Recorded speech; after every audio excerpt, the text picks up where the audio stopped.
వాళ్ళు అన్నటువంటి మాటల్ని గుర్తు చేస్తా ఉన్నాం.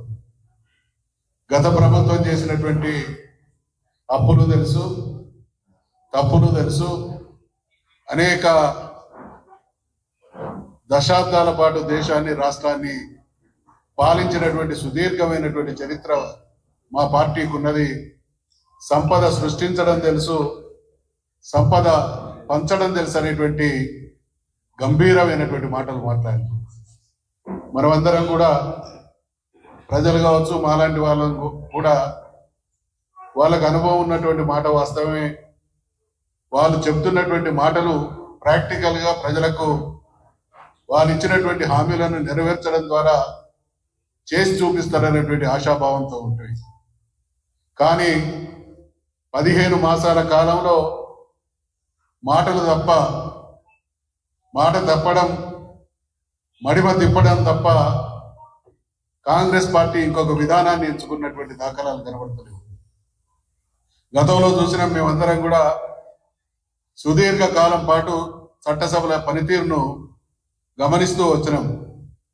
అనేక చట్టసభలను చూడడం జరిగింది.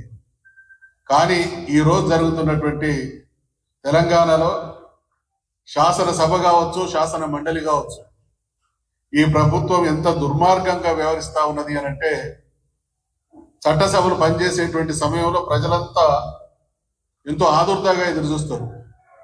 ప్రభుత్వం అనేక హామీలు ఇచ్చి అధికారంలోకి వచ్చింది, మాకు సంబంధించినటువంటి సమస్యలకు పరిష్కారం చూపిస్తారు, కొత్త హామీలు ఇస్తారు, మా జీవితాల్లో వెలుగులు నింపుతారు అనేటువంటి ఆశాభావంతో శాసనసభ, శాసన మండలి జరుగుతున్నటువంటి సమయంలో ప్రజల ఏకాగ్రతతోని వాటిని గమనిస్తూ ఉంటారు. కానీ ఇవాళ కాంగ్రెస్ ప్రభుత్వం ఎంత దిగజారి పనిచేస్తున్నదంటే, సాంకేతిక పరమైనటువంటి తన అవసరాల కోసం మాత్రమే సభ నడుపుతున్నది తప్ప ఏమాత్రం ప్రజా సమస్యలు పరిష్కరించే, చర్చించే వేదికగా శాసనసభకు ఉండేటువంటి ఘనకీర్తికి తగు న్యాయం చేయడం లేదనేటువంటి విషయాన్ని మీ దృష్టికి తీసుకొస్తా ఉన్నాం. మేము శాసన మండలి గడిచిన 6-7 రోజులుగా చూస్తే సాంకేతిక అవసరాలు ఏంటి, ఉమ్మడి ఉభయ సభలను ఉద్దేశించి గవర్నర్ ప్రసంగించడం అనేది సాంకేతిక అవసరం, బడ్జెట్ ప్రజెంటేషన్ అనేది సాంకేతిక అవసరం, బిల్లులు ఆమోదింపజేసుకోవడం అనేది సాంకేతిక అవసరం. వీటితో పాటు రాష్ట్రంలో ఈరోజు భయంకరమైనటువంటి సమస్యలు ప్రజానీకాన్ని వెంటాడుతా ఉన్నాయి.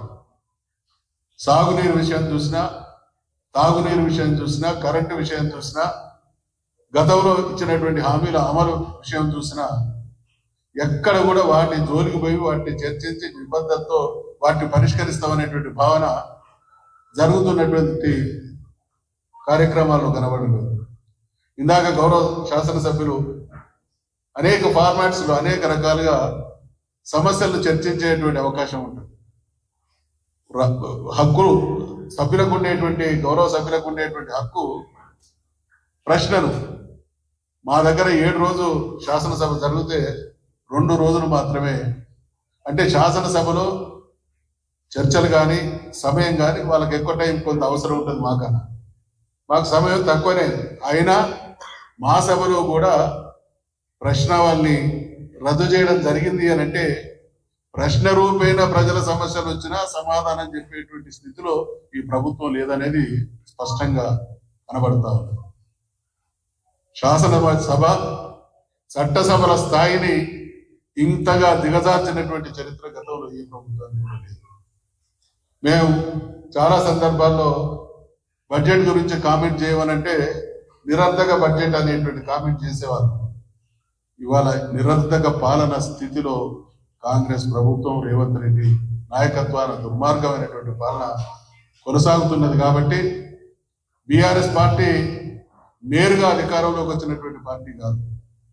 14 సంవత్సరాలు సుదీర్ఘమైనటువంటి చరిత్రాత్మకమైనటువంటి పోరాటాన్ని కేసీఆర్ గారి నాయకత్వాన చేసి రాష్ట్రాన్ని సాధించినటువంటి వాళ్ళం కాబట్టి చట్టసభతో పాటు చట్టసభ కంటే రెట్టింపు ఉత్సాహంతో ప్రజాక్షేత్రంలో వీళ్ళని ఎండగడతాం అనేటువంటి విషయాన్ని హెచ్చరిస్తూ, ఇప్పటికైనా ఇచ్చినటువంటి హామీల విషయంలో వాస్తవాలను వక్రీకరించి మసిబూసి మారేడుకాయ చేసేటువంటి విధానం ద్వారా ప్రజలను మభ్యపెట్టలేము అనేటువంటి వాస్తవాన్ని గ్రహించాల్సిందిగా సూచిస్తూ తప్పకుండా ఈ ప్రభుత్వానికి ప్రజలు ప్రధాన ప్రతిపక్షంగా మేము అడుగడుగున తగిన గుణపాఠం చెబుతామని తెలియజేస్తాం.